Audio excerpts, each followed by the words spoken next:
السلام علیکم۔ آج ہم آپ کی خدمت میں حاضر ہوئے ہیں عمران سیریز کے ناول سلور پاور کے تیسرے حصے کے ساتھ، جو کہ طنز و مزاح کے ساتھ سسپینس اور فائٹنگ سے بھرپور ہے۔ ویڈیو میں آگے بڑھنے سے پہلے آپ سب سے گزارش ہے کہ اردو صفحہ چینل کو سبسکرائب کر دیں تاکہ ہر نئی آنے والی ویڈیو کا نوٹیفیکیشن آپ کو مل سکے۔ کرنل سکارنو کا چہرہ بری طرح سے بگڑا ہوا تھا۔ وہ اپنے ہیڈ کوارٹر میں موجود اپنے آفس میں نہایت بے چینی اور پریشانی کے عالم میں ادھر ادھر ٹہل رہا تھا۔ میجر پرمود اس کے ہاتھوں کسی چکنی مچھلی کی طرح پھسل گیا تھا۔ اس نے اور اس کے ساتھیوں نے اوٹان سے سلور پاور حاصل کیا تھا اور اسے حکومت کے حوالے کر دیا تھا۔ حکومت نے سلور پاور کی حفاظت کی تمام تر ذمہ داری ملٹری انٹیلیجنس کو سونپ دی تھی۔ سلور پاور کے بیک گراؤنڈ کے بارے میں کرنل سکارنو کو اوٹان میں ہی سب کچھ معلوم ہو گیا تھا۔ اسے یقین تھا کہ جیسے ہی پاکیشا اور ہلگانیہ کو اس بات کا بھنک ملے گی کہ سلور پاور ساک لینڈ میں ہے تو یقینی طور پر پاکیشا اور بلگانی ایجنٹ حرکت میں آ جائیں گے۔ اسے کرنل سکارنو نے فوراً پاکیشا اور بلگانی میں موجود فورن ایجنٹس کو الرٹ کر دیا تھا کہ پاکیشا میں خاص طور پر پاکیشا سیکرٹ سروس اور بلگانیہ میں ڈی ایجنٹ میجر پرمود پر نظر رکھیں۔ اسے پاکیشا کی طرف سے تو کوئی اطلاع نہیں ملی تھی، مگر بلگانیہ میں موجود فورن ایجنٹس نے اسے رپورٹ دی تھی کہ میجر پرمود سے ملتا جلتا ایک شخص اپنے ایک ساتھی کے ہمراہ کافرستان پہنچا ہے۔ وہ میک اپ میں تھے، مگر اس ایجنٹ کو یقین تھا کہ میجر پرمود ہے۔ اسے کافرستان کے ایئرپورٹ پر بھی اسی حلیے میں دیکھا گیا تھا اور پھر اسے اس کافرستانی طیارے میں سوار ہوتے دیکھا گیا تھا جو ڈائریکٹ ساک لینڈ جاتا تھا۔ اس ایجنٹ نے کرنل سکارنو کو ان دونوں کے حلیے بتا دیے تھے اور فلائٹ نمبر بھی۔ کرنل سکارنو اپنی پوری فورس کے ساتھ میجر پرمود کے استقبال کے لیے ایئرپورٹ جا پر پہنچا تھا۔ مانیٹرنگ روم سے سب ان سے مطلوبہ حلیوں کے دو افراد کو دیکھا تو ایک قد کاٹ دیکھ کر کرنل سکارنو کو بھی یقین ہو گیا کہ وہ ڈی ایجنٹ میجر پرمود ہے۔ اس سے اس نے اس پر اس کے ساتھی پر خاصی توجہ دی تھی۔ ان دونوں کے میک اپ چیک کرنے کے لیے اس نے اپنے ڈپارٹمنٹ کے منجھے ہوئے افراد کو بلایا تھا۔ انہوں نے ان دونوں کے میک اپ اتارنے کی ممکن کوشش کی تھی، مگر وہ کامیاب نہ ہو سکے تھے۔ ادھر میجر کروم نے بھی آ کر تصدیق کر دی تھی کہ ان دونوں کے کاغذات اصلی ہیں، تو کرنل سکارنو کو خاصی مایوسی ہوئی تھی۔ اس کا خیال تھا کہ فورن ایجنٹ اور خود اسے میجر پرمود کے قد کاٹ کا محض احساس ہی ہوا تھا اور میجر پرمود نہیں تھا۔ مگر جب اس نے میجر کروم کو اپنی جیب کی چابی نکال کر دینی چاہی تو اس کے ہاتھ میں ایک کارڈ آ گیا تھا جس پر واضح الفاظ میں D14 لکھا ہوا تھا۔ D14 میجر پرمود کا کوڈ جسے ساری دنیا کے ایجنٹس جانتے تھے۔ کرنل سکارنو کو کارڈ دیکھ کر جھٹکا سا لگا تھا۔ اسے یاد تھا کہ جاتے وقت ڈریک نامی شخص اسے ٹکرایا تھا۔ وہ شاید اس کی جیب میں کارڈ ڈالنے کے لیے جان بوجھ کر اسے ٹکرایا تھا۔ کارڈ دیکھتے اس کا ذہن آندھی اور طوفان کی ضد میں آ گیا تھا۔ وہ بے اختیار بھاگتا ہوا ایئرپورٹ سے نکلا تھا، جبکہ اسے اپنے ساتھیوں کو میجر پرمود کے پیچھے جانے کا حکم دینا چاہیے تھا۔ اس نے میجر پرمود اور اس کے ساتھی کو ایئرپورٹ سے باہر جاتے دیکھ لیتے تیزی سے پارکنگ کی جانب دوڑ لگا دی تھی۔ پارکنگ سے اس نے اپنی فورڈ جیپ نکالی اور اسے نہایت برق رفتاری سے اسے سڑک پر لے گیا جس طرف بلیک سیڈان میجر پرمود اور اس کے ساتھی کو لے گئی تھی۔ چند لمحوں نے اس نے اس بلیک سیڈان کو جا پکڑا اور پھر وہ اس بلیک سیڈان کا تعاقب کرنے لگا۔ اس کے پاس سیل فون تھا۔ اس نے جیپ سے انٹیلیجنس چیف کو فون کر کے اسے موبائل فورس مانگ لی تھی۔ KGB کے چیف کو چونکہ ساک لینڈ میں سکہ جمع ہوا تھا، اس سے انٹیلیجنس کے ڈائریکٹر نے اسی طرح کی امداد دینے کا وعدہ کر لیا تھا اور پھر کرنل سکارنو نے بے شمار موبائل پولیس گاڑیوں کو اس کار کے پیچھے جاتے دیکھا۔ کرنل سکارنو کو یقین تھا کہ موبائل کاریں آن واحد ہیں اس کار کو گھیر لیں گی اور میجر پرمود اور اس کا ساتھی اس کے ہاتھوں سے بچ کر نہ جا سکیں گے۔ مگر پھر یہ دیکھ کر وہ حیران اور پریشان ہو گیا کہ جس کار میں میجر پرمود اور اس کا ساتھی سفر کر رہے تھے وہ فورڈ سلنڈر کار تھی۔ کار ڈرائیور بے پناہ مہارت یافتہ معلوم ہو رہا تھا۔ وہ پولیس موبائل کاروں کو چکمہ دیتے ہوئے کار کو بھگائے لیے جا رہا تھا۔ کرنل سکارنو کے حکم سے جیسے شہر کے تمام موبائل کاریں حرکت میں آ گئی تھیں۔ اس ٹیکسی کو ہر طرف سے گھیرنے کی کوشش کی جا رہی تھی جو اچانک مین سڑک پر نکل کر ون وے کی طرف جا رہی تھی۔ بلیک سیڈان کے ون وے پر جاتے ہی سڑک پر یکلگ ہنگامہ سا کھڑا ہو گیا تھا۔ اس تیز رفتار بلیک سیڈان کو دیکھ کر سڑک پر تیز رفتاری سے ڈرائیونگ کرنے والوں کے ہاتھ بہک گئے تھے اور کئی کاریں ایک دوسرے سے ٹکرا گئی تھیں۔ انٹیلیجنس کے ڈائریکٹر نے کرنل سکارنو کو اسپریڈن کراسکر کا نمبر دے دیا تھا اور اس موبائل فورس کا انچارج تھا۔ سڑک پر کاروں کے ایک دوسرے سے ٹکرانے کی وجہ سے سڑک بلاک سی ہو گئی تھی اور کرنل سکارنو کو اپنی جیپ وہیں روکنی پڑی تھی، لیکن اس کا سپرنٹینڈنٹ سے مسلسل رابطہ تھا جو اسے اس ٹیکسی کے بارے میں پل پل کی خبر دے رہا تھا۔ کرنل سکارنو نے بلیک سیڈان پر فائرنگ کرنے کا حکم دیا تھا، مگر سپرنٹینڈنٹ مین سڑک پر دوسری کاروں کی آمد و رفت کی وجہ سے بلیک سیڈان پر فائرنگ کرنے سے کترا رہا تھا۔ پھر اس نے ایک موبائل ہیلی کاپٹر کو وہاں بلا لیا۔ موبائل ہیلی کاپٹر کی مدد سے عام کاروں کو سڑک سے ہٹایا جانے لگا۔ تب سپرنٹینڈنٹ نے اس ٹیکسی پر فائرنگ کرنے کا حکم دے دیا تھا۔ ہیلی کاپٹر سے اس کار کو روکنے کی کوشش کی گئی اور اس پر فائرنگ بھی کی گئی تھی، مگر پھر کار سڑک پر رکی اور اس میں سے ایک نوجوان باہر نکلا اور اس نے عجیب سی ایک گن سے ہیلی کاپٹر فائر کر دیا تھا۔ جس نے ہیلی کاپٹر تباہ ہو گیا تھا اور اس میں سوار تمام افراد ہلاک ہو گئے تھے۔ موبائل کاروں پر بھی اس عجیب و غریب گن سے فائرنگ کی گئی تھی، جس سے موبائل کاریں یوں دھماکے سے پھٹ جاتی تھیں جیسے ان پر میزائل برسائے جا رہے ہیں۔ پھر کرنل سکارنو کو اطلاع دی گئی کہ بلیک سوڈان پل کی طرف سے آنے والی سڑک کے کنارے کو توڑتی ہوئی دوسری طرف سڑک پر اتر گئی تھی۔ بلیک سوڈان کے ڈرائیور نے کار کو بڑی مہارت سے جمپ لگاتے ہوئے دوسری سڑک پر اتار دیا تھا۔ سپرنٹینڈنٹ نے کرنل سکارنو کو بتایا کہ اب بلیک سوڈان برج کی طرف جا رہی ہے، جہاں ان کے بے شمار موبائل کاریں موجود ہیں۔ اگر کرنل سکارنو کا حکم ہو تو اس کار کو میزائلوں سے آن کر دیا جائے، جس پر کرنل سکارنو نے ایسا کرنے کا حکم دے دیا تھا۔ کرنل سکارنو کو سپرنٹینڈنٹ نے طویل انتظار کے بعد بتایا کہ ٹیکسی جب پل کی طرف آتی ہے تو اس پر دوسرے یکے بعد دیگرے 3 میزائل ضائع کیے گئے تھے، مگر کار ڈرائیور نے یہاں بھی بڑی مہارت کا ثبوت دیتے ہوئے کار کو ان میزائلوں سے بچا لیا تھا، اور پھر وہ جیسے ہی کار پل پر لایا اسے یکلا کار کو موڑ کر پل کے آہنی جنگلے سے ٹکرا دیا۔ کار جنگلے کو توڑتی ہوئی دریا میں جا گری تھی۔ وہ اور اس کے ساتھی خود بھی دریا کے کنارے جا پہنچے تھے۔ جدید لانچوں کے ساتھ وہ غوطہ خور بھی اپنے ساتھ لے گئے تھے۔ دریا کی تہہ میں انہیں بلیک سوڈان تو مل گئی تھی، مگر ان 3 افراد کا نہیں پتہ چل رہا تھا۔ دریا میں گرتے ہی شاید وہ کار سے نکل گئے تھے۔ یہ خبر سن کر کرنل سکارنو کا دماغ پکنا شروع ہو گیا تھا۔ اسے خود پر غصہ آ رہا تھا کہ جب اسے یقین تھا کہ میجر پرمود ہی ہے تو اس نے اسے وہاں سے جانے ہی کیوں دیا تھا۔ محض میک اپ واش نہ ہونے اور کاغذات درست ہونے پر اس نے ان دونوں کو جانے کی اجازت دے دی تھی۔ اگر وہ ان دونوں کو حراست میں لے کر ہیڈ کوارٹر لے آتا اور ان کے بارے میں مزید انکوائری کراتا تو ان کے بارے میں اسے صاف پتہ چل جاتا۔ میجر پرمود اور اس کے ساتھی دریا میں کود کر نہ جانے کہاں غائب ہو گئے تھے۔ کرنل سکارنو انٹیلی جنس کی مدد کے لیے اپنی فورس بھی بھیجتی تھی، جو دریا کے دونوں کناروں پر انکوائری کر رہی تھی۔ ظاہر ہے میجر پرمود اور اس کے ساتھیوں کو دریا میں سے کسی نہ کسی طرف سے تو نکلنا ہی تھا، اور ساری زندگی تو دریا کے کنارے رہ نہیں سکتے تھے۔ اس سے کرنل سکارنو اپنے ہیڈ کوارٹر آ گیا تھا۔ اسے انٹیلی جنس اور اپنی فورس کی طرف سے خبر کا انتظار تھا، مگر کئی گھنٹے گزر چکے تھے۔ نہ ہی انٹیلی جنس کے سپرنٹینڈنٹ نے اس سے رابطہ کیا تھا اور نہ ہی اس کی فورس نے اسے کوئی جواب دیا تھا۔ اس سے کرنل سکارنو کا غصہ عروج پر پہنچا ہوا تھا۔ سب کے سب نکمے اور نااہل ہوتے جا رہے ہیں، نان سینس۔ اتنی بڑی موبائل فورس کے باوجود وہ کار لے کر نکل گئے۔ انہوں نے ایک موبائل ہیلی کاپٹر اور 7 موبائل کاریں بھی تباہ کر دی۔ 20 افراد ہلاک اور زخمی ہو گئے، مگر وہ ان 3 افراد کو نہیں پکڑ سکے۔ کرنل سکارنو نے غصے سے بڑبڑاتے ہوئے کہا۔ اسے اپنی فورس پر بھی غصہ آ رہا تھا، جو اب تک انہیں دریا میں بھی تلاش نہیں کر سکی تھی۔ نان سینس، کرنل سکارنو نے سر جھٹک کر کہا۔ اچانک میز پر بڑے ہوئے مختلف رنگوں کے فون سیٹوں میں سے ایک فون کی گھنٹی بج اٹھی تو کرنل سکارنو نے فون سے گھنٹی بجنے پر یوں اچھل پڑا جیسے یکلک اس کے پیروں پر بم آ گرا ہو۔ دوسرے لمحے وہ میز کی طرف بڑھا اور اس نے جھپٹ کر سفید رنگ کے فون کا ریسیور اٹھا لیا۔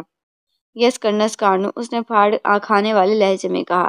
میجر گروم بول رہا ہوں جناب۔ جس طرف سے میجر گروم کی آواز سنائی دی۔ کیا رپورٹ ہے؟ کچھ پتہ چلا ان کا؟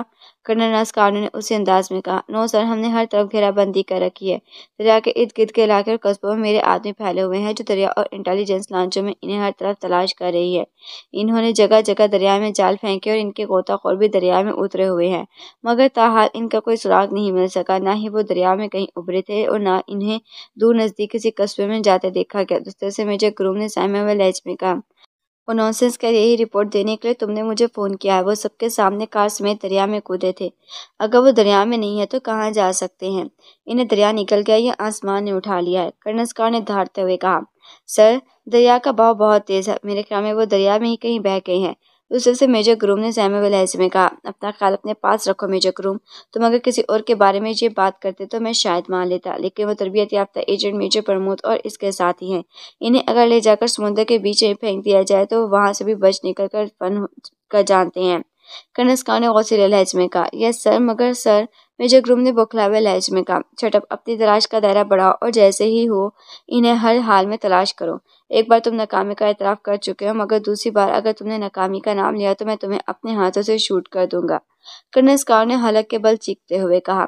یس سر، میں کوشش کرتا ہوں سر، دوسری طرف سے میجر گروم نے ہکلاتے ہوئے کہا۔ پھر کوشش؟ میں نے تمہیں کہا ہے نا کہ انہیں ہر حال میں تلاش کرو۔ کرنل سکارنو نے پہلے سے زیادہ تیز غصیلے لہجے میں کہا۔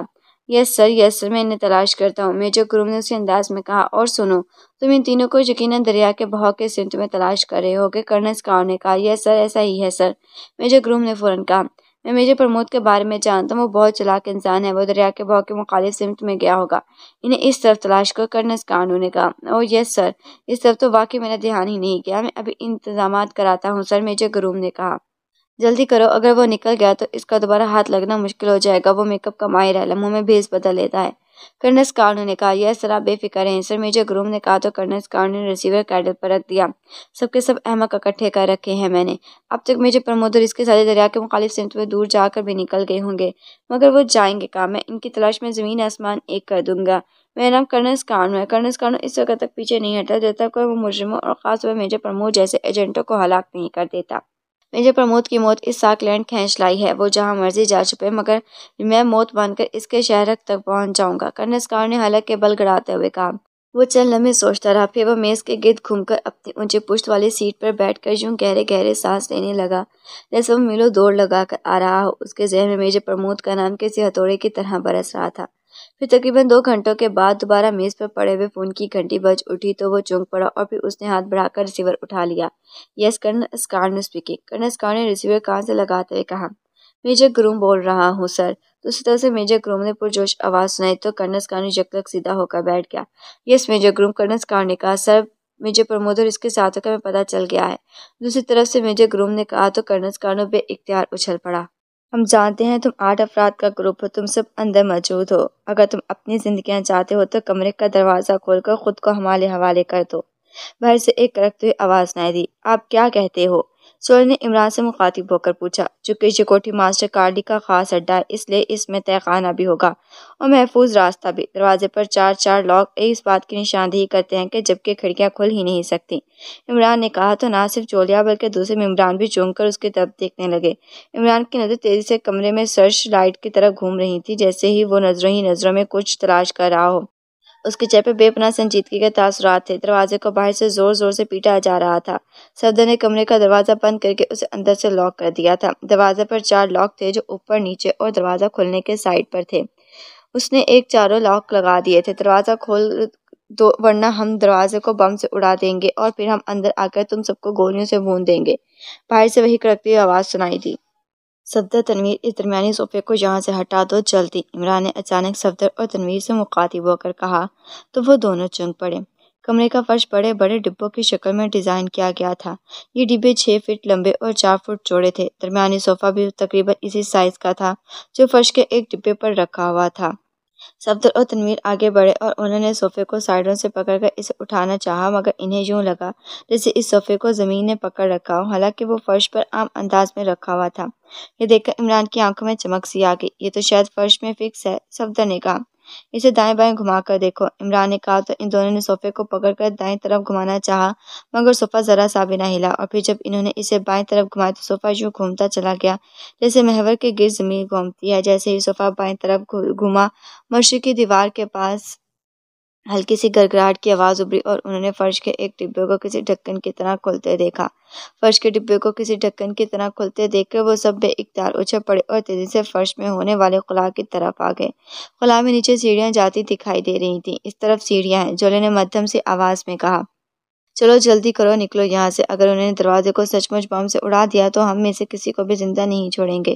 عمران نے ان سے مخاطب ہو کر اس انداز میں کہا تو اس کی آواز کمرے سے باہر نہ جا سکے۔ عمران کی بات سن کر وہ سب تیزی سے اس خلا کی طرف آئے اور پھر وہ ایک ایک کر کے تیزی سے سیڑھیاں اترتے چلے گئے۔ صفدر اور تنویر نے جیسے ہی صوفے کو چھوڑا، صوفے نے خود بخود گھوم کر واپس اپنی پوزیشن میں آنا شروع کر دیا اور فرش کا اٹھا ہوا ڈھکن آہستہ آہستہ بند ہوتا چلا گیا۔ تم جاؤ، میں اسے روکتا ہوں، عمران نے صوفے کے کنارے پر پاؤں رکھتے ہوئے کہا تو ان دونوں نے سر ہلائے اور خلا کی طرف بڑھ گئے۔ جیسے ہی صفدر اور تنویر خلا میں اترے، عمران نے صوفے کے کنارے سے پیر اٹھائے اور تیزی سے خلا کی طرف بڑھتا چلا گیا۔ صوفے کے گھومنے کی رفتار اور ڈھکن کے بند ہونے کی رفتار بے حد ہلکی تھی، اس لیے عمران آسانی سے خلا میں پہنچ گیا تھا، اور پھر جب وہ سیڑھیاں اتر رہا تو ڈھکن بند ہو گیا اور کمرے میں موجود صوفہ بھی اپنی پہلی پوزیشن میں آ گیا تھا۔ اب اگر کوئی کمرے میں داخل ہوتا تو وہ آسانی سے یہ نہیں جان سکتا تھا کہ کمرے میں موجود افراد اچانک کہاں غائب ہو گئے ہیں۔ سیڑھیوں میں خاصا اندھیرا تھا، مگر تنویر نے فوراً جیب سے ایک ٹارچ نکال کر روشن کر لی تھی۔ وہ ایک چھوٹا سا تہہ خانہ تھا جو ہر قسم کے سامان سے عاری تھا۔ لائٹ سوئچ تلاش کرو، عمران نے تنویر سے کہا۔ تنویر نیچے اتر کر ٹارچ سے دیواروں پر لائٹ سوئچ تلاش کرنے لگا۔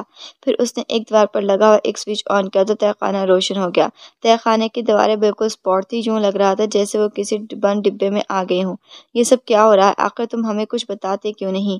چلیں جھلائے ہوئے لہجے میں عمران سے مخاطب ہو کر کہا۔ ہمارا شک صحیح تھا، وہ لوگ پہلے سے ہی جہاں موجود تھے، شاید انہوں نے ارد گرد کی کوٹھیوں میں خود کو چھپا رکھا تھا تاکہ جیسے ہم اس کوٹھی میں داخل ہوں وہ ہمیں چھاپ لیں۔ کیپٹن شکیل نے کہا، لیکن انہیں کیسے معلوم ہوا کہ ہم یہاں آنے والے ہیں؟ سولے نے حیرت بھرے لہجے میں کہا، مجھے تو سارا کیا دھرا اس ماسٹر کارلی کا معلوم ہوتا ہے جس نے ہمیں یہاں بھیجا ہے۔ ہمیں پہنچانے سے پہلے ہمیں اس نے کسی ایجنسی کو ہماری مخبری کر دی ہوگی۔ تنویر نے منہ بناتے ہوئے کہا، ظاہر تو ایسا ہی معلوم ہو رہا ہے، سبتا نے کہا۔ مظاہر سے تمہاری کیا مراد ہے؟ ہم خاموشی سے سن لائٹ ہوٹل میں رہ رہے تھے، وہاں کسی کو ہم پر شک نہیں ہوا تھا اور نہ ہی کوئی ہمارے سامنے آیا تھا، لیکن ہم جیسے رہائش گاہ میں آئے ہیں ہم پر فوراً دھارا بولا گیا ہے۔ یہ کال ماسٹر کارلی کا نہیں تو اور کس کا ہو سکتا ہے؟ تنویر نے قصیلے لہجے میں کہا۔ کیوں عمران، کیا تنویر سچ کہہ رہا ہے؟ جولے نے عمران سے پوچھا۔ فی الحال میرے پاس کوئی احمقانہ باتوں کا کوئی جواب نہیں ہے، ہم ابھی خطرے میں ہیں، باہر فورس موجود ہے، اگر وہ دروازہ توڑ کر کمرے میں داخل ہو گئے تو انہیں بہت جلد اس خفیہ تہ خانے کا علم ہو جائے گا، تو وہ ہمیں سے کسی ایک کو بھی زندہ نہیں چھوڑیں گے۔ عمران نے منہ بناتے ہوئے کہا، لیکن اب ہم اس ڈبے سے نکل کر کہاں جا سکتے ہیں؟ چاروں طرف اسپاٹ دیواریں ہیں، مجھے تو ان دیواروں سے باہر نکلنے کا کوئی راستہ نظر نہیں آ رہا۔ چولے نے جھلائے ہوئے لہجے میں کہا، آنکھیں بند کرو گی تو کچھ نظر آئے گا، کھلی آنکھوں سے بھلا تم کیا دیکھ سکتی ہو؟ اچانک عمران نے مسکراتے ہوئے کہا، تو وہ سب ایک بار پھر چونک کر اس کی طرف دیکھنے لگے۔ عمران باقی گرگٹ کی طرح رنگ بدلنا جانتا تھا، ابھی وہ اس قدر سنجیدہ دکھائی دے رہا تھا جیسے اس نے مسکرانا سیکھا ہی نہ ہو، مگر اب وہ اس طرح مسکرا رہا تھا جیسے اسے اس بات کی فکر ہی نہ ہو کہ وہ اس کے ساتھی موت کے کس قدر قریب ہے۔ آنکھیں بند کرنے سے کس کو کیا نظر آتا ہے سوائے اندھیرے کے؟ جی تم نے کیا احمقانہ بات کی ہے؟ چلو نے اسے مسکراتا دیکھ کر خود بھی مسکراتے ہوئے کہا، خواب آنکھیں بند کر کے ہی دکھائی دیتے ہیں اور اچھے خواب دیکھنے والوں کے زندگی کے راستے مل جاتے ہیں، کیوں تنویر؟ عمران نے بڑے فلسفیانہ لہجے میں کہا تو جولیا کے ہونٹوں پر مسکراہٹ آ گئی، جبکہ اس کی بات سن کر تنویر نے حسب معمول منہ بنا لیا تھا۔ لگتا ہے عمران صاحب کو یہاں سے نکلنے کا کوئی طریقہ معلوم ہو گیا ہے، کیپٹن شکیل نے مسکراتے ہوئے کہا۔ اس کی مسکراہٹ سے تو یہی لگ رہا تھا، جولیا نے کہا۔ خدا کی پناہ ہے تم سب، اب تم سچ مچ میرے کان کترنے لگے ہو، میری مسکراہٹ سے بھی نتیجے اخذ کر لیتے ہو۔ میں اس انداز میں کہا وہ سب ہنس پڑے۔ اب احمقانہ باتوں میں وقت ضائع مت کرو، اگر یہاں سے نکلنے کا راستہ معلوم ہو گیا ہے تو نکلو یہاں سے۔ ڈبے نما بند تہ خانے میں اب دم گھٹتا ہوا محسوس ہو رہا ہے، چولے نے کہا تو اچانک انہیں اوپر زوردار دھماکے کی آواز سنائی دی۔ اوہ، شاید انہوں نے بم مار کر دروازہ اڑا دیا ہے، سبدہ نے کہا۔ عمران نے اس کی بات کا کوئی جواب نہ دیا اور وہ تیزی سے سیڑھیوں کی دیوار کی طرف بڑھا اور اس پر دایاں ہاتھ پھیرنے لگا، پھر ایک ہلکے سے ابھار کو محسوس کر کے اس کا ہاتھ وہیں رک گیا۔ کیپٹن شکیل، تمہارے پاس لائٹر ہوگا؟ عمران نے کہا تو کیپٹن شکیل نے اس بات میں سر ہلا کر جیب سے ایک لائٹر نکال کر عمران کو دے دیا۔ کیا مطلب؟ کیا تم لائٹر سے راستہ کھولو گے؟ جولے نے حیران ہوتے ہوئے کہا۔ نہیں، میرا یہاں بیٹھ کر سگار پینے کا دل چاہ رہا ہے، عمران نے کہا۔ اس نے لائٹر جلایا اور پھر لائٹر کا شعلہ اس جگہ لگا دیا جہاں دیوار پر ہلکا سا ابھار موجود تھا۔ اچانک انہیں اوپر کمرے میں مشین گنوں کی مخصوص ریٹ ریٹ کی تیز آوازیں سنائی دیں۔ وہ خالی کمرے میں فائرنگ کر رہے ہیں، سولے نے کہا۔ عمران نے ابھار پر مسلسل شعلہ لگا رکھا تھا۔ اچانک سرڑ کی آواز کے ساتھ وہ دیوار تیزی سے دائیں طرف ہٹتی چلی گئی، وہاں سے پوری دیوار ہٹ کر سائڈ میں غائب ہو گئی تھی۔ سامنے ایک پختہ اور طویل راہداری تھی، اس راہداری کو دیکھ کر ان کی آنکھوں میں چمک آ گئی۔ آؤ، عمران نے کہا تو وہ سب تیزی سے اس راہداری کی طرف بڑھ گئے۔ راہداری میں آتے عمران نے سائڈ کی دیوار پر ایک بار پھر ہاتھ پھیرا اور ایک ابھار محسوس کر کے اس پر لائٹر کا شعلہ لگا دیا۔ چند لمحوں بعد سرڑ کی آواز دوبارہ سنائی دی اور کمرے کی دیوار برابر ہوتی چلی گئی۔ یہ ایک ایسا سسٹم ہے جو شعلے سے گرم ہو کر کھلتا اور بند ہوتا ہے، چولے نے حیران ہوتے ہوئے کہا۔ راہداری طویل اور آگے سے ٹرن لیتے ہوئے تھی، چھت پر زیرو پاور کے بلب لگے ہوئے تھے جس کی وجہ سے راہداری میں ہلکی سی روشنی پھیلی ہوئی تھی۔ دروازہ بند کرتے عمران راہداری میں بڑھتا چلا گیا، اس کے ساتھ ہی اس کے پیچھے تھے۔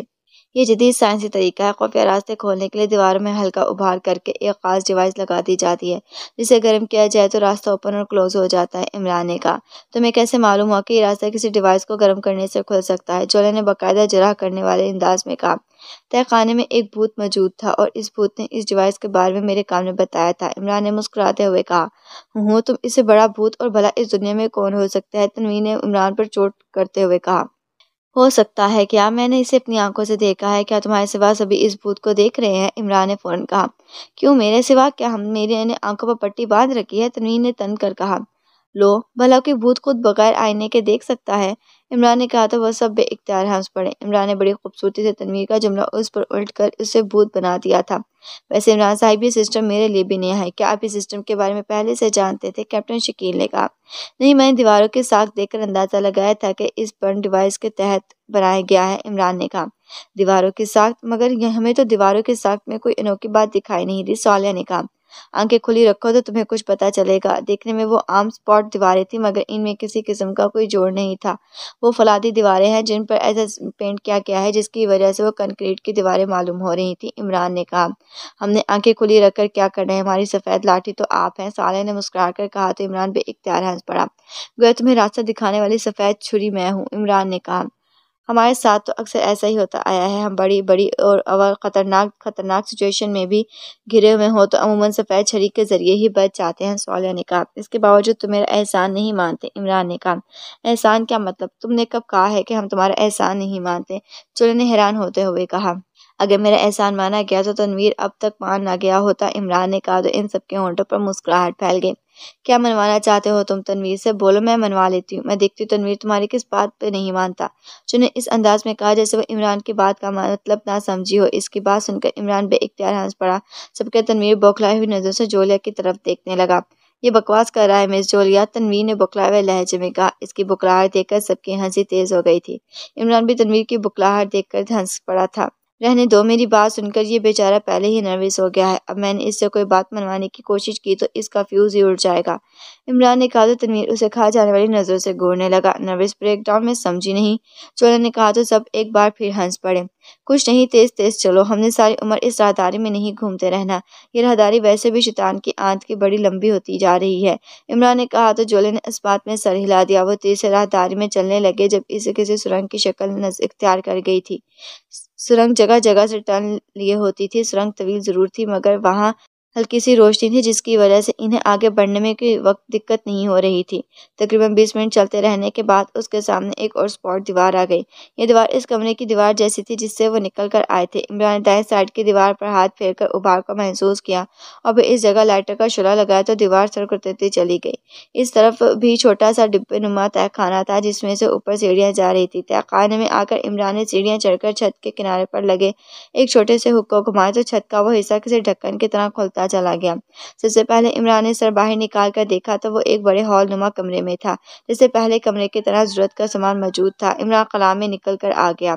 آ جاؤ، عمران نے اونچی آواز میں کہا تو اس کے ساتھی ایک ایک کر کے سیڑھیاں چڑھتے اوپر آ گئے۔ اب یہ کون سی جگہ ہے؟ جولے نے کمرے کو دیکھتے ہوئے کہا۔ کمرے کے وسط میں ایک صوفہ موجود تھا جو آہستہ آہستہ گھوم رہا تھا اور ڈھکن کی طرح کھلا ہوا فرش کا وہ حصہ آہستہ آہستہ بند ہوتا جا رہا تھا جہاں سے نکل کر وہ باہر آئے تھے۔ اس سے پہلے کہ عمران اس کی بات کا جواب دیتا اچانک عمران کی جیب سے ٹو ٹو کی آواز سنائی دینے لگی۔ عمران نے چونکہ جیب میں ہاتھ ڈالا اور ایک لائٹر نما چھوٹا سا آلہ نکال لیا۔ ٹو ٹو کی آواز سے لائٹر نما آلہ سے آ رہی تھی۔ اس کے سرے پر لگا ہوا ایک چھوٹا سا بلب سپارک کر رہا تھا۔ تم سب باہر جا کر اس رہائش گاہ کو چیک کرو، میں دیکھتا ہوں کہ کس کی کال ہے، عمران نے سنجیدہ لہجے میں کہا تو وہ سب سر ہلا کر تیزی سے دروازے کی طرف بڑھتے چلے گئے اور پھر سے احتیاط سے دروازہ کھول کر باہر نکل آئے۔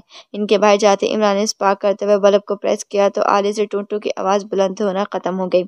Hello master Carly speaking. Prince, کیا آپ میری آواز سن رہے ہیں؟ اوور لائٹر سے ایک باریک سی آواز سنائی دی۔ Prince attending you. یہ سب کیا تماشا ہے کارلی؟ تم نے ہمیں کس رہائش گاہ میں بھیجا تھا؟ یہاں موت کا منہ ہے۔ اوور، عمران نے غصے لہجے میں کہا۔ اور تھینک گاڈ، آپ کی آواز سن کر مجھے سکون آ گیا ہے۔ پرنس، میں آپ کے لیے ہی پریشان تھا۔ اوور، اس طرف سے ماسٹر کارل نے سکون بھرے لہجے میں کہا۔ میں تم سے کچھ پوچھ رہا ہوں۔ اوور، عمران نے اکڑاتے ہوئے کہا۔ اوہ سوری پرنس، میں آپ کو کب سے کال کر رہا تھا مگر آپ سے کس طرح میرا رابطہ ہی نہیں ہو رہا تھا۔ اوور، دوسری طرف سے ماسٹر کارلی نے کہا۔ کیوں کال کر رہے تھے؟ اوور، عمران نے پوچھا۔ میں نے آپ کو جس رہائش گاہ میں بھیجا تھا وہاں ملٹری انٹیلیجنس نے ریڈ کر دیا تھا۔ میرے آدمیوں میں سے ایک نے غداری کرتے ملٹری انٹیلیجنس کے چیف مارشل ہاسٹرو کو آپ کے اور آپ کے ساتھیوں کی مخبری کر دی تھی۔ وہ مارشل ہاسٹرو سے ٹرانسمیٹر پر باتیں کر رہا تھا تو میں نے اسے رنگے ہاتھوں پکڑ لیا۔ بعد میں معلوم ہوا کہ ملٹری انٹیلیجنس کا آدمی ہے جس نے میرے گروپ تک رسائی حاصل کر لی تھی۔ جب اس نے مجھے بتایا کہ اس نے آپ کے اور آپ کے ساتھی کے بارے میں مارشل ہاسٹرو کو اطلاع دی ہے تب میں نے فوراً آپ سے رابطہ کیا مگر آپ سے رابطہ نہیں ہو پا رہا تھا۔ میں آپ کو بتانا چاہتا تھا کہ آپ خفیہ راستے سے نکل کر دوسری رہائش گاہ میں چلے جائیں اور اس رہائش گاہ سے اور اس کے خفیہ راستے کے بارے میں مارشل ہاسٹرو کبھی نہیں جان سکے گا۔ اوور، دوسری طرف سے ماسٹر کارل نے مسلسل بولتے ہوئے کہا۔ میں اپنے ساتھیوں کے ساتھ دوسری رہائش گاہ میں پہنچ گیا ہوں۔ اوور، عمران نے کہا۔ اوہ گڈ، ریئلی ویری گڈ، لیکن آپ کو اس خفیہ راستے کو کھولنے کا طریقہ کیسے معلوم ہوا؟ برن ڈیوائس کو میں نے خصوصی طور پر اس بالکل نئی طرز اور وہاں ایڈجسٹ کیا تھا۔ اوور، دوسری طرف سے ماسٹر کارل نے حیرت بھرے لہجے میں کہا۔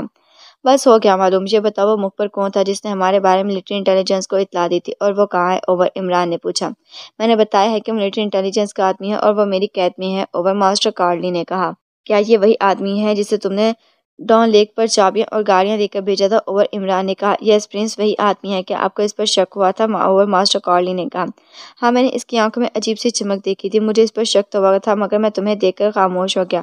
بہرحال تم اس شخص کو لے کر یہاں آ جاؤ، وہ ملٹری انٹیلیجنس کا آدمی ہے اور وہ میرے کام آ سکتا ہے۔ اوور عمران نے کہا، ٹھیک ہے پرنس، میں اسے لے کر آتا ہوں۔ اوور ماسٹر کارلی نے کہا، اور سامان لگتا ہے ملٹری انٹیلیجنس نے ہمارے پچھلے پہنچنے سے پہلے ہی ہمارا سامان وہاں سے ہٹا دیا تھا۔ اوور عمران نے کہا، یس پرنس، آپ کے وہاں پہنچنے سے پہلے ملٹری انٹیلیجنس وہاں پہنچ گئی تھی اور انہوں نے وہاں سے سامان ہٹا لیا تھا اور آپ کو گرفتار کرنے کا پروگرام بھی بنا لیا تھا۔ میں حقیقتاً آپ کے اور آپ کے ساتھیوں کے لیے بےحد پریشان تھا۔ اوور ماسٹر کارلی نے کہا، اب تو پریشانی دور ہو گئی ہے، اب تم فوراً پہنچو۔ اوور عمران نے کہا، اوکے پرنس، میں آدھے گھنٹے میں آپ کے پاس پہنچ جاؤں گا۔ اوور ماسٹر کارلی نے کہا، okay over and all, Imran نے کہا اور ٹرانسمیٹر آف کر دیا۔ کچھ دیر چیکنگ کے بعد تمام ممبران اندر آ گئے۔ ہم نے ساری رہائش گاہ اور ارد گرد کی عمارتوں کی بھی چیکنگ کر لی ہے، فی الحال تو یہاں کوئی خطرہ نہیں ہے، جولیا نے کہا۔ ہم راز کالونی سے تقریباً 1.5 کلومیٹر دور واسنگ کالونی میں ہیں اور یہ کالونی دوسری کالونی سے ہٹ کر ہے۔ اس طرف زیادہ تر عمارتیں خالی ہیں، یہ کالونی چونکہ زیر تعمیر ہے اس لیے یہاں شور و گل نہ ہونے کے برابر ہے، صفدر نے کہا۔ اچھی بات ہے، کچھ دیر ہم یہاں سکون سے تو رہ سکتے ہیں، عمران نے کہا۔ لیکن عمران صاحب، وہ اس خفیہ راستے کو کھول کر یہاں آ گئے تو پھر؟ کیپٹن شکیل نے کہا۔ ہم پر ملٹری انٹیلیجنس نے ریڈ کیا ہے، وہ زیادہ سے زیادہ اس تہہ خانے تک پہنچ جائیں گے، لیکن اس راستے کو کھولنا ان کے لیے ناممکن ہوگا۔ ماسٹر کارلی نے خاص طور پر اس راستے کو کھولنے اور بند کرنے کے لیے برن ڈیوائس لگوائی ہے، جس کے بارے میں شاید ہی کوئی جانتا ہو۔ عمران نے کہا تو ان سب کے چہروں پر سکون آ گیا تھا۔ کیا تمہاری ماسٹر کارلی سے بات ہوئی ہے؟ جولیا نے پوچھا تو عمران نے اس بات میں سر ہلا کر انہیں ماسٹر کارلی سے ہونے والی باتوں کی تفصیلات بتا دی۔ اب اگر تمہیں اتنی اشرافت آ گئی ہے تو ہمیں یہاں آنے کا مقصد بھی بتا دو اور یہ بھی بتا دو کہ ہمیں کرنا کیا ہے۔ جولیا نے اسے سنجیدہ دیکھ کر مسکراتے ہوئے کہا تو اس کی بات سن کر عمران بھی مسکرا دیا۔ ہم یہاں سلور پاور حاصل کرنے کے لیے آئے ہیں، عمران نے کہا۔ Silver power? ان سب کے منہ سے بیک وقت نکلا تو عمران نے اس بات میں سر ہلا کر انہیں سلور پاور کی تفصیل بتا دی۔ اور اگر تمہیں شک ہے کہ سلور پاور کو اسرائیل نے خاص طریقے سے خود ہی ساکلینڈ میں پہنچایا ہے تو تم اس کے پیچھے کیوں بھاگ رہے ہو؟ جولیا نے حیران ہوتے ہوئے کہا، اس کے 2 وجوہات ہیں، عمران نے کہا۔ کیا وہ؟ جولیا نے پوچھا۔ پہلی بات تو یہ ہے کہ میں اس سلور پاور کو دیکھنا چاہتا ہوں کہ اصل میں یہ ہے کیا۔ دوسرے یہ کہ ساکلینڈ سلور پاور کے حفاظت اس قدر سخت انداز میں کیوں کر رہا ہے۔ میں نے ماسٹر کارلی اور ایک گروپ سے یہاں آ کر رابطہ کیا تھا تو مجھے معلوم ہوا کہ اوٹان سے سلور پاور کے GB3 ایجنسی نے اڑایا تھا، جبکہ اس سلور پاور کو یہاں ملٹری انٹیلیجنس کے حوالے کر دیا ہے۔ ملٹری انٹیلیجنس کا چیف مارشل ہاسٹو، جس نے سلور پاور کو اپنے پاور سیکشن کے ساتھ کسی دوسرے مقام پر منتقل کر دیا ہے، وہ مقام کہاں ہے اس کے بارے میں مارشل ہاسٹو کے سوا کوئی نہیں جانتا۔ میں مارشل ہاسٹو کے بارے میں بھی معلومات حاصل کر رہا تھا۔ اب مجھے کیا معلوم تھا کہ ہم پر ریڈ کرانا والا ملٹری انٹیلیجنس کا ہی فرد ہوگا، ورنہ ہم ان پر ہاتھ ڈال دیتا۔ بہرحال ماسٹر کارلی ملٹری انٹیلیجنس کا ایک آدمی لا رہا ہے اور وہی ہمیں بتائے گا کہ مارشل ہاسٹو نے سلور پاور کو کہاں انڈر گراؤنڈ کیا ہے، عمران نے کہا۔ اسے اس بات کا علم نہ ہوا تو پھر؟ عمران نے کہا۔ تب پھر ہم اس کے ذریعے مارشل ہاسٹو تک پہنچیں گے اور میں مارشل ہاسٹو کے حلق میں ہاتھ ڈال کر معلوم کر لوں گا کہ سلور پاور کہاں ہے، عمران نے کہا۔ تم نے بتایا ہے کہ سلور پاور سے بلغاریہ کی بھی حصہ داری ہے، کیا بلغاریہ کے ایجنٹ سلور پاور کے حصول کی کوشش نہیں کریں گے؟ جولیا نے کہا، ضرور کریں گے، اور جہاں تک میرا خیال ہے میجر پرمود اپنی ٹیم کے ساتھ یہاں آ بھی چکا ہوگا، وہ آرام سے بیٹھنے والوں میں سے نہیں ہے، عمران نے کہا۔ اوہ، تو کیا ہمارا ان سے ٹکراؤ ہونے کا امکان ہے؟ صفدر نے چونک کر کہا۔ عین ممکن ہے، عمران نے مبہم سے انداز میں کہا۔ تب تو ہمیں جلد سے جلد سلور پاور تک پہنچ جانا چاہیے۔ میجر پرمود ڈی ایجنٹ ہے، وہ راستے میں آنے والے ہر دیوار کو توڑ کر آگے بڑھنے کا عادی ہے۔ اگر ہم سے پہلے وہ سلور پاور تک پہنچ گئے تو ہمارے لیے مشکل ہو جائے گی، تنویر نے کہا۔ ہاں یہ تو ہے، مگر اس بار شاید وہ بھی آسانی سے کامیاب نہ ہو سکے، عمران نے کہا۔ یہ تم کیسے کہہ سکتے ہو؟ جولیا نے کہا۔ ساکلینڈ بظاہر تو روسیہ سے الگ اور آزاد ریاست ہے، مگر اس کا خفیہ الحاق اب بھی روسیہ سے ہی ہے۔ یہاں کی ایجنسیاں بےحد فعال اور انتہائی تیز رفتار ہیں، خاص طور پر کہ GB3 ملٹری انٹیلیجنس اور ملٹری سیکرٹ سروس، انہیں ہماری آمد کا علم ہو چکا ہے اور اب وہ ہم تک پہنچنے کے لیے پوری قوت لگا دیں گے۔ شاید ہمیں بھی یہاں میجر پرمود کے انداز میں کام کرنا پڑے، عمران نے سنجیدگی سے کہا۔ یعنی ہم بھی ڈی ایجنٹ کے طور پر کام کریں گے، تنویر نے خوش ہو کر کہا۔ تم نے تو خوش ہونا ہی ہے، تم بھی بلائنڈ فائٹر ہو اور تم نے میجر پرمود کی طرح بلائنڈ فائٹنگ نہیں کرنی تو اور کیا کرنا ہے، عمران نے کہا تو وہ سب ہنس پڑے۔ اگر ہمارا ٹکراؤ میجر پرمود سے ہوا تو اس بار ہم اس کے چھکے اڑا دیں گے، تنویر نے کہا۔ ٹھیک ہے، تم چھکے تو کیا ستے اور اٹھے بھی چھڑا سکتے ہو، تمہارے سامنے نہیں بول سکتا میجر پرمود کیا چیز ہے، عمران نے کہا تو سب ایک بار پھر ہنس پڑے۔ تقریباً آدھے گھنٹے بعد باہر گیٹ پر ہارن کی آواز سنائی دی۔ ماسٹر کارلی آ گیا ہے، تنویر تم جاؤ، عمران نے کہا۔ تنویر اٹھا اور کمرے سے نکلتا چلا گیا۔ چند لمحوں بعد کسی کھار کی رہائش گاہ میں آنے کی آواز سنائی دی اور پھر کچھ دیر بعد تنویر ایک لمبے تڑنگے نوجوان کے ساتھ اندر آ گیا۔ یہ وہی نوجوان تھا جنہیں ان سب نے ڈان لیک کی پارکنگ میں موجود کار میں بیٹھتے دیکھا تھا۔ ان سے پہلے عمران اور پھر ماں سوائے جولیا اور سالیہ کے سب سے ہاتھ ملایا۔ میں ایک بار پھر معذرت چاہتا ہوں پرنس کہ میرے ایک غلط آدمی کی وجہ سے آپ کو تکلیف اٹھانا پڑی، ماسٹر کارل نے عمران سے معذرت خواہ لہجے میں کہا۔ تم ایک تکلیف کی بات کر رہے ہیں، میں تو نہ جانے کون سی تکلیفیں اٹھاتا پھر رہا ہوں، عمران نے کن آنکھوں سے جولیا کی طرف دیکھتے ہوئے کہا تو جولیا اسے گھسیلی نظروں سے گھورتے ہوئے کہنے لگی، جبکہ باقی ممبران ہنسنے لگے۔ میں سمجھا نہیں، ماسٹر کارل نے حیران ہوتے ہوئے کہا۔ تم سمجھ بھی نہیں سکتے، اچھا چھوڑو، یہ بتاؤ وہ آدمی کہاں ہے، عمران نے پوچھا۔ وہ کار کی ڈگی میں بے ہوش پڑا ہے، لاؤ اسے، ماسٹر کارل نے کہا۔ ہاں جوانا، تم اسے ساتھ جاؤ، عمران نے کہا تو ماسٹر کارل اور جوانا ایک ساتھ اٹھ کر کھڑے ہوئے اور کمرے سے نکلتے چلے گئے۔ یہ ماسٹر کارلی کون ہے؟ تم سے خاصا فری ہے، جولیا نے اس کے جانے کے بعد کہا۔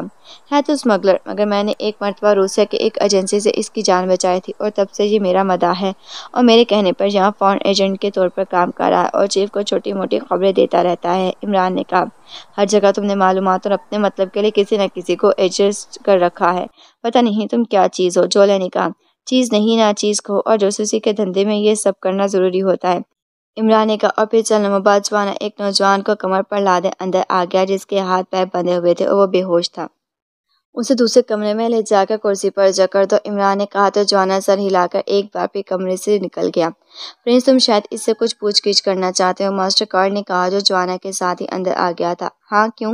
عمران نے چونک کر پوچھا۔ کچھ نہیں، میں سوچ رہا تھا کہ تم جب تک اس سے پوچھ گچھ کرتے ہو میرے ساتھ اپنے آدمی بھیج دو، میں تمہارے دوسرے سامان کا بھی بندوبست کر دوں، ماسٹر کارل نے کہا۔ ہاں جی ٹھیک ہے صفدر، کیپٹن شکیل تم اس کے ساتھ چلے جاؤ، عمران نے کہا تو کیپٹن شکیل اور صفدر اس بات میں سر ہلاتے ہوئے اٹھ کھڑے ہوئے اور پھر وہ تینوں کمرے سے نکلتے چلے گئے۔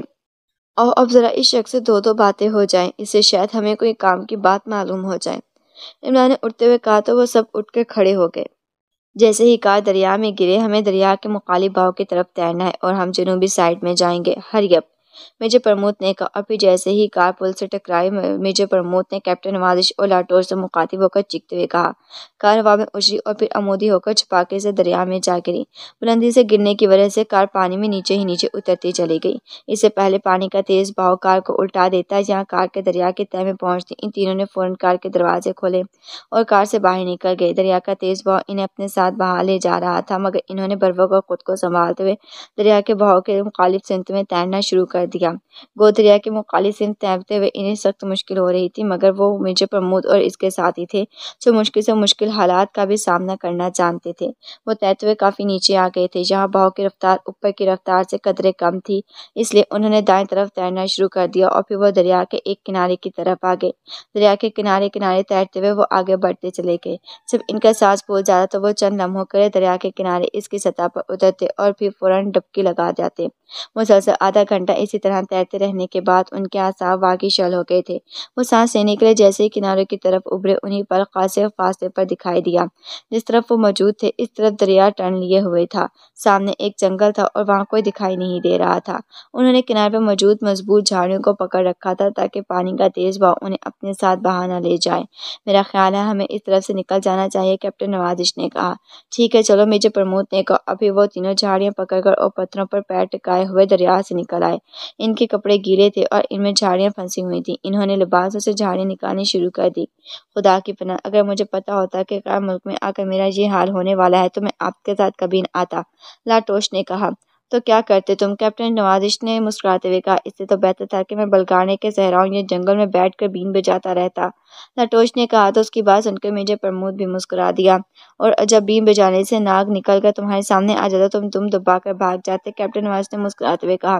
ارے باپ رے، ناگ واگ کا نام مت لو، ہم جہاں کھڑے ہیں یہاں بھی ناگ آ سکتا ہے، اور اگر یہاں ناگ آ گیا تو مجھے دوبارہ دریا میں ڈبکی لگانا پڑے گی۔ میں پہلے ہی بہاؤ کے مخالف سمت میں تیر کر یہاں پہنچا ہوں، اس بار میں دریا میں کود گیا تو دریا مجھے اپنے ساتھ باہر لے جائے گا؟ لاٹوش نے گھبرانے کی اداکاری کرتے ہوئے کہا۔ کیپٹن نوازش، ہمارا سامان تو کار میں رہ گیا ہے، اور کیا یہاں اس سامان کا بندوبست ہو سکتا ہے؟ میجر پرمود نے کیپٹن نوازش سے پوچھا۔ کوشش کی جا سکتی ہے، کیپٹن نوازش نے کہا۔ کوشش؟ میجر پرمود نے چونک کر کہا۔ جی ہاں، میں نے اور لیڈی بلیک نے بڑی مشکلوں سے وہ سامان حاصل کیا تھا۔ یہ انڈر ورلڈ سے اسلحہ حاصل کرنا بے حد مشکل ہے۔ میں نے اور لیڈی بلیک نے ایک اسلحہ ڈیلر کو بھاری رقم دے کر وہ سب کچھ حاصل کیا تھا۔ کیپٹن نوازش نے جواب دیتے ہوئے کہا۔ تو کیا اس اور اسلحہ نہیں مل سکتا؟ میجر پرمود نے کہا۔ مل تو سکتا ہے، مگر اب ہمارے پاس اتنی بڑی رقم نہیں ہے، اس لیے ہمیں کسی بینک کو لوٹنا پڑے گا، کیپٹن نوازش نے بےچارگی سے کہا۔ رقم کا بندوبست بھی ہو جائے گا، بہرحال اب ہمیں کہاں جانا ہے؟ میجر پرمود نے کہا۔ میڈم، لیڈی بلیک، تمثیلہ اور آفتاب سعید ہمارا انتظار کر رہے ہوں گے، کیپٹن نوازش نے کہا۔ ہم اس وقت کہاں ہیں؟ میجر پرمود نے کہا۔ ہم راسکو سٹی سے کچھ فاصلے پر ہیں، اس جنگل کی دوسری سائڈ پر کراوٹ نامی قصبہ ہے۔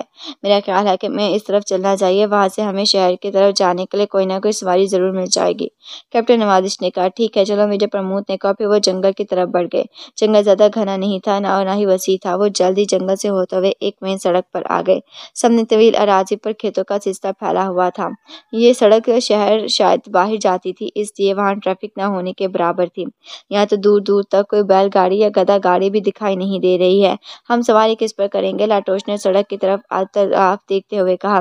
بیل تو ہمارے ساتھ ہی ہے، ہم بس گاڑی کی کمی ہے، وہ مل جائے تو ہمارا مسئلہ حل ہو سکتا ہے، میجر پرمود نے مسکراتے ہوئے کہا۔ اب تو کیا اب میں آپ کو بیل نظر آتا ہوں؟ لاٹوش نے میجر پرمود کو گھورتے ہوئے کہا۔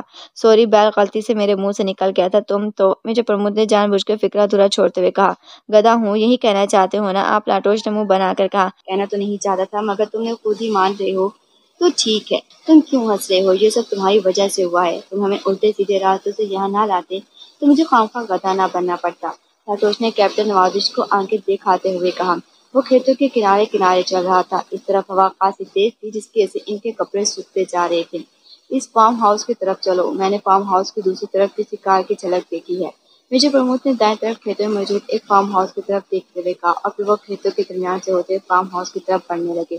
کھیتوں میں کسان کام کر رہے تھے، وہ حیرت بھری نظروں سے ان کی طرف دیکھ رہے تھے۔ فارم ہاؤس کے باہر ایک چارپائی بچھی ہوئی تھی جس پر 4 افراد بیٹھے ان کی طرف ہی دیکھ رہے تھے۔ ان میں ایک تو سوٹڈ بوٹڈ ادھیڑ عمر آدمی تھا، جبکہ 3 افراد نے دھاندلی ٹائپ کے لباس پہن رکھے تھے۔ فارم ہاؤس کی دوسری طرف باقی سیاہ رنگ کی کار کھڑی تھی۔ کیا یہ ہمیں سائنس سے کار لے جانے دیں گے؟ لاٹوش نے دھیرے سے کہا۔ پوچھ کر دیکھو، میجر پرمود نے کہا تو لاٹوش سر ہلا کر دیر سے ان کی طرف بڑھ گیا۔ یہ دیکھ کر میجر پرمود نے بے اختیار ہونٹ بھیج دیے۔ لاٹوش تھا ہی ایسا، جب اس پر حماقت کا بھوت سوار ہوتا تو وہ کچھ نہیں دیکھتا تھا۔ محترم، میرا نام کریگ ہے اور میں ہونولولو سے ہوں۔ میرا کار میری ملازم لے کر بھاگ گیا ہے اور ہمیں اس طرف جانا ہے، کیا آپ ہمیں اپنی کار دے سکتے ہیں؟ لاٹوش نے ایک سن کی طرف اشارہ کر کے باقی احمقانہ لہجے میں ادھیڑ عمر سے مخاطب ہو کر کہا۔ کیا مطلب کون ہے آپ؟ کہاں سے آئے ہیں؟ ادھیڑ عمر نے اس کی طرف تیز نظروں سے گھورتے ہوئے کہا۔ آپ کو بتایا تو ہے، میں مسٹر کریگ ہوں، یہ مسٹر ہینڈسم ہے اور ان کا نام کک ماسٹر ہے۔ کیپٹن سنبھالو اسے ورنہ یہ اس طرح حماقت کرتا رہے گا، میجر پرمود نے کیپٹن نوازش سے مخاطب ہو کر کہا۔ تو کیپٹن نوازش اس بات میں سر ہلا کر آگے بڑھا اور اس نے لاٹوش کے کندھے پر ہاتھ رکھ دیا۔ اصل میں ہماری کار خراب ہو گئی ہے، ہم راسکو سٹی جانا چاہتے ہیں، کیا اس حصے میں آپ ہماری مدد کر سکتے ہیں؟ کیپٹن نوازش نے کہا۔ سوری، میں تمہاری مدد نہیں کر سکتا، ادھیڑ عمر نے منہ بناتے ہوئے کہا۔ پہلے چل چل کر ہماری ٹانگیں درد کرنے لگی ہیں، جہاں دور نزدیک ہمیں کوئی سواری بھی دکھائی نہیں دے رہی، ورنہ ہم اسے لفٹ لے لیتے، لاٹوش نے کہا۔ میں بھی آیا ہوں، اس لیے فوری واپس جانے کا میرا کوئی پروگرام نہیں ہے، آپ لوگوں نے لفٹ مانگنی ہے تو کسی اور سے مانگ لیں، ادھیڑ عمر نے کہا۔ وہ بے حد تنگ مزاج معلوم ہوتا تھا۔ سنو مسٹر، ہمارا راسکو سٹی جانا بے حد ضروری ہے، ہم تمہاری کار لے جا رہے ہیں، کار ہم راسکو سٹی کے کسی سڑک پر چھوڑ دیں گے، تلاش کرا لینا، میجر پرمود نے اس سے سرد لہجے میں کہا۔ اس کی بات سن کر ادھیڑ عمر بھڑک کر اٹھ کھڑا ہوا۔ کیا تم میری کار زبردستی لے جاؤ گے؟ اس نے چیختے ہوئے لہجے میں کہا۔ اس کے ساتھی دیہاتی بھی فوراً اٹھ کھڑے ہوئے تھے، ان کے چہروں پر بھی میجر پرمود کی بات سن کر غصہ آ گیا تھا۔ ہاں، میجر پرمود نے کہا اور جیب سے بلاسٹنگ بلٹس والی گن نکال لی۔ گو پانی میں رہنے کی وجہ سے گن گیلی ہو چکی تھی، مگر یہ بات صرف میجر پرمود اور اس کے ساتھی جانتے تھے۔ گن دیکھ کر ان چاروں کے رنگ بدل گئے تھے۔ پستول؟ ارے باپ رے، تمہیں کار ہی چاہیے نا، لے جاؤ لے جاؤ، میرے پاس بہت دولت ہے، میں اور لے لوں گا، تم لے جاؤ اس کار کو، ادھیڑ عمر نے ہکلاتے ہوئے کہا۔ کیپٹن، کار لاؤ، میجر پرمود نے کہا تو کیپٹن نوازش سر ہلا کر کار کی طرف بڑھتا چلا گیا۔ کار کے اگنیشن میں چابی موجود تھی، وہ کار لے کر آ گیا۔ اگر تم نے کار کی چوری کی رپورٹ درج کرائی تو تمہارے ہاتھوں سے نہیں بچ سکو گے، سمجھے؟ لاٹوش نے اسے خوفزدہ دیکھ کر اپنے لہجے میں مزید پختگی پیدا کرتے ہوئے کہا۔ نہیں نہیں، میں کار خوشی سے تمہیں دے رہا ہوں، مجھے کیا ضرورت ہے میں چوری کی رپورٹ درج کراؤں، ادھیڑ عمر نے خوف بھرے لہجے میں کہا۔